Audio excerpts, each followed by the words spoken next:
Mungkin kita sering heran melihat orang yang tak ada sedikit pun rasa takutnya berbuat dosa.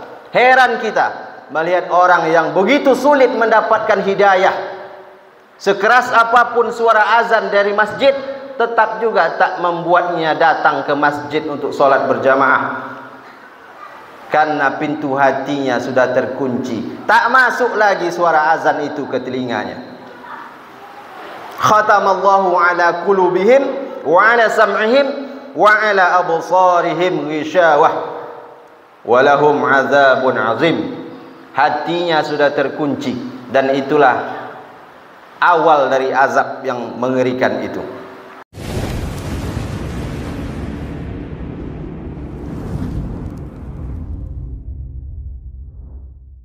Qala Allah Ta'ala fil Qur'anil Azim, a'udzu billahi minasy syaithanir rajim. Ya ayyuhallazina amanu taqullaha haqqa tuqatih wa la tamutunna illa wa antum muslimun. Ya ayyuhallazina amanu taqullaha wa qulu qawlan sadida yuslih lakum a'malakum wa yaghfir lakum dhunubakum wa may yuti'illaha wa rasulahu faqad faza fawzan 'azima. Shadaqallahul 'azim. Ma'asyiral muslimin, sidang jamaah Jumat yang dimuliakan Allah Subhanahu wa taala. Bersyukur kepada Allah dengan ucapan alhamdulillahi rabbil alamin. Bersyukur pula hendaknya kita dengan perbuatan kita, yakni berusaha kita melaksanakan apa yang Allah perintahkan dan menjauhi apa yang Allah larang. Di hari Jumat yang mulia Sayyidul Ayyam, mari kita perbanyak bersolawat kepada baginda Nabi. Allahumma salli ala Sayyidina Muhammad wa ala ali Sayyidina Muhammad. Assalamu alayka ya Rasulullah. Jemaah Jumat yang dimuliakan Allah, manusia diberikan oleh Allah 3 bekal alat untuk menangkap kebenaran. Yang pertama, innas sam'a, pendengaran. Yang kedua, wal basar, penglihatan. Yang ketiga, wal fuad, hati. Dan ketiga-tiganya ini akan diminta oleh Allah pertanggungjawabannya. Innas sam'a wal basar wal fuad kullu ulaika kana anhu mas'ula. Semuanya itu akan disoal, akan ditanya oleh Allah Subhanahu wa taala. Maka laki-laki yang balik berakal, tidak sedang dalam keadaan sakit atau musafir, maka dia mesti wajib mendengarkan khutbah Jumat sekali sepekan. Kata Nabi, man tarakal jumu'ata salasa marwatin, siapa yang meninggalkan salat Jumat 3 kali berturut-turut, tahawunan, hanya karena menyepelekannya tanpa ada uzur syar'i, taba'allahu ala qalbihi, maka Allah mengunci pintu hatinya. Kenapa di ujung hadis ini yang disebutkan oleh Nabi hati? Karena memang berawal dari mendengar. 3 kali tak mau mendengarkan khutbah Jumat, maka dikunci oleh Allah pintu hatinya. Maka hati yang terkunci itu berawal dari telinga yang tak mau mendengar. Padahal semuanya dalam Islam ini pokok pangkalnya adalah hati. Wa inna fil jasadi mudghah, ketahuilah dalam jasad itu ada segumpal daging. Idza saluhat saluhal jasadu kulluh, kalau dia baik, kalau dia sehat, maka baiklah semua jasad. Wa idza fasadat fasadal jasadu kulluh, kalau dia rusak, kalau dia sakit, maka rusaklah jasad yang lain. Ala wahyal qalb, itulah dia hati atau jantung. Maka azab yang paling besar, laknat yang paling mengerikan bukanlah sakit, karena boleh jadi dengan sakit itu Allah ampuni dosa kita. Boleh jadi dengan sakit itu kita dapat pahala sabar, mendapatkan ridha Allah. Tapi laknat yang paling besar, azab yang paling mengerikan, ketika pintu hati sudah terkunci. Maka dalam Al-Quran Allah katakan, summum bukmun umyun, tuli, bisu, buta. Akibat dari apa? Karena hati sudah terkunci. Maka mungkin kita sering heran melihat orang yang tak ada sedikit pun rasa takutnya berbuat dosa. Heran kita melihat orang yang begitu sulit mendapatkan hidayah. Sekeras apapun suara azan dari masjid, tetap juga tak membuatnya datang ke masjid untuk sholat berjamaah. Karena pintu hatinya sudah terkunci, tak masuk lagi suara azan itu ke telinganya. Khatamallahu ala qulubihim wa ala sam'ihim wa ala absarihim ghishawah wa lahum azabun azim. Hatinya sudah terkunci, dan itulah awal dari azab yang mengerikan itu.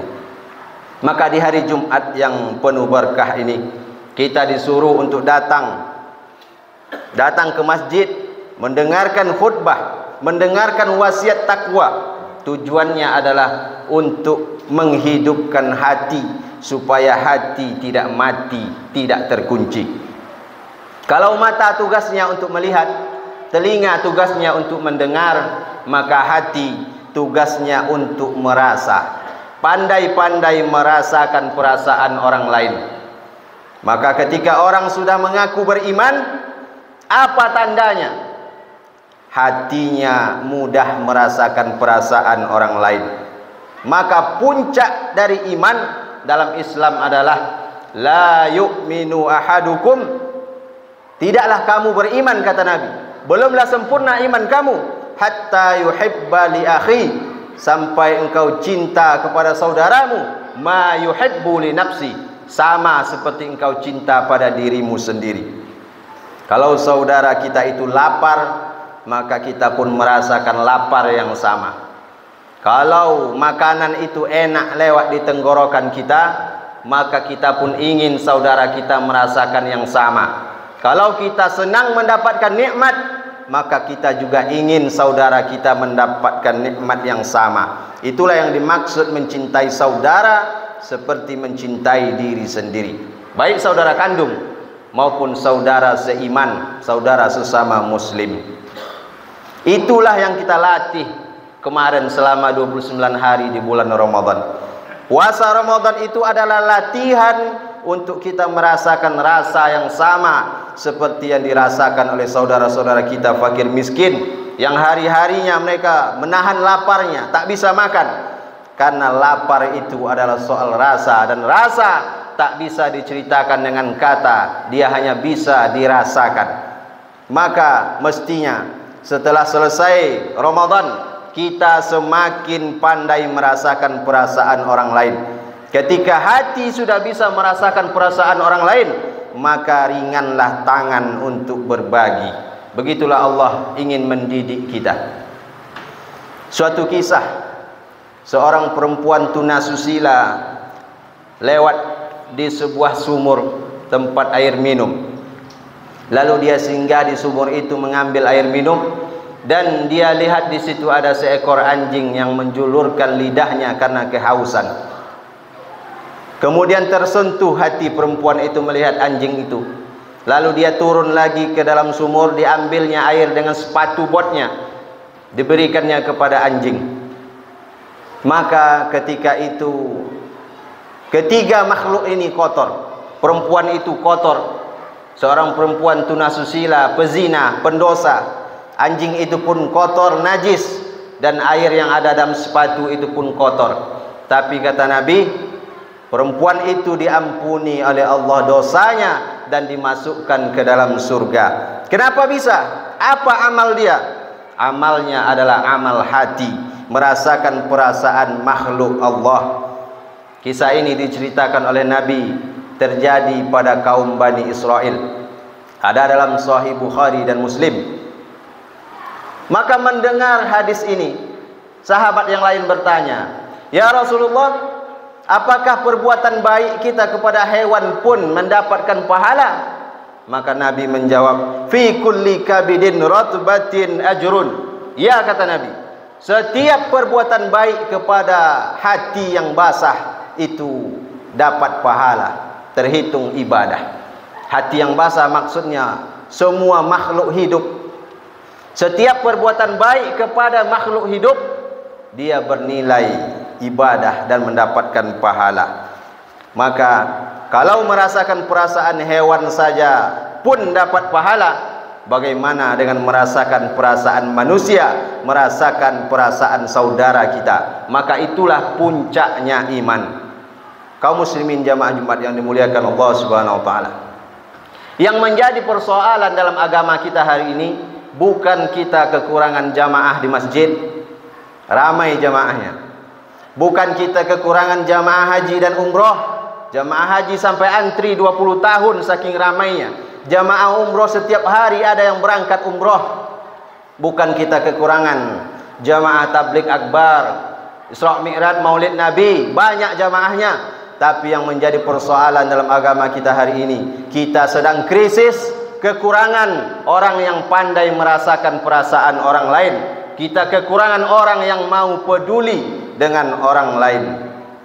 Maka kalau ada orang yang mengaku beriman, merasa yang penting saya sudah sholat, saya sudah puasa, saya sudah tahajud malam, saya sudah puasa sunat, saya sudah haji dan umroh, tapi terhadap tetangganya yang tak makan dia tak peduli.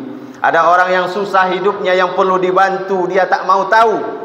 Ada anak yatim yang tak bisa sekolah, itu bukan urusan dia. Maka kata Nabi, la yu'minu ahadukum, kamu belum beriman karena kamu belum pandai merasakan perasaan orang lain. Kalau ada orang yang mengaku beriman, sudah sholat, sudah puasa, sudah zakat, sudah haji, sudah umroh, tapi ketika saudaranya mendapatkan nikmat, dia justru merasa mendapat musibah. Ketika saudaranya mendapat musibah, justru dia senangnya luar biasa. Maka kata Nabi, la yu'minu ahadukum, kamu belum beriman karena kamu belum pandai merasakan perasaan orang lain. Maka apa tandanya hati pandai merasa? Senang kita melihat orang lain senang, susah melihat orang lain susah. Bukan sebaliknya, senang melihat orang susah, susah melihat orang senang. Maka itulah perlunya kita selalu mengasah hati, mempertajam rasa dalam hati kita. Di antaranya ada 3 cara. Yang pertama, tafakkaru sa'ah, berpikir sejenak, berpikir merenung, waqfah ma'an nafsi, sejenak bersama jiwa. Banyak-banyak kita introspeksi diri. Itulah kita disuruh datang solat Jumat ini, datang sebelum masuk waktu, datang cepat. Kita solat tahiyatul masjid, kemudian duduk merenung, berpikir kita, aku ini mau kemana? Yang ku cari di dunia ini apa? Kalau mati hari ini, apa yang akan ku bawa? Merenung, tafakkaru sa'ah. Karena di hari yang lain kita sibuk luar biasa. Belum selesai satu pekerjaan, datang pekerjaan yang lain. HP semakin canggih, semakin sibuk kita. Maka pergunakanlah waktu di hari Jumat ini, luangkanlah waktu agak berlebih di hari Jumat ini untuk tafakkaru sa'ah, berpikir merenung. Kemudian yang kedua, rajin-rajin kita datang untuk takziah dan tahniyah. Senang kita melihat orang lain senang, datang kita doakan, ucapkan selamat, tahniyah. Tandanya kita ikut senang ketika kawan kita, saudara kita mendapatkan nikmat. Susah kita melihat orang lain susah, datang kita takziah, ikut bersusah hati karena saudara kawan kita sedang ditimpa musibah. Lalu yang ketiga, banyak-banyak kita mendengarkan nasihat kebaikan. Hati yang pandai merasa berawal dari telinga yang mau mendengar, mata yang mau melihat. Maka banyak-banyaklah kita mendengarkan pengajian, hadiri majelis ilmu, supaya hati itu mudah merasa, mudah pula dia diisi dengan kebaikan-kebaikan. Jangan sampai tak datang sholat Jumat, jangan sampai tak ikut mendengarkan khutbah. Maka pakailah telinga untuk mendengar, mata untuk melihat, dan hati untuk berpikir merenung. Karena kalau tidak, kata Allah, lahum qulubun la yafqahuna biha, mereka punya hati tapi tak dipakai untuk merenungkan ayat-ayat Allah. Walahum a'yunun la yubsiruna biha, mereka punya mata tapi tak dipakai untuk melihat, mengambil iktibar pelajaran. Walahum adhanul la yasma'una biha, mereka punya telinga tapi tak dipakai untuk mendengarkan nasihat kebaikan. Lalu apa kata Allah? Ulaika kal an'am, mereka itu seperti binatang ternak. Tapi binatang masih bisa dia diarahkan, masih bisa dia dibawa, digiring ke tempat makannya, digiring ke kandangnya. Maka kata Allah, balhum adol, bahkan mereka lebih sesat, lebih hina lagi daripada binatang itu. Mudah-mudahan khutbah yang singkat ini bermakna dan dapat kita ambil hikmahnya. Barakallahu li wa lakum fil Qur'anil azim, wa nafa'ani wa iyyakum bima fihi minal ayati wadzikril hakim, wa taqabbalallahu minna wa minkum tilawatahu innahu huwal ghafurur rahim.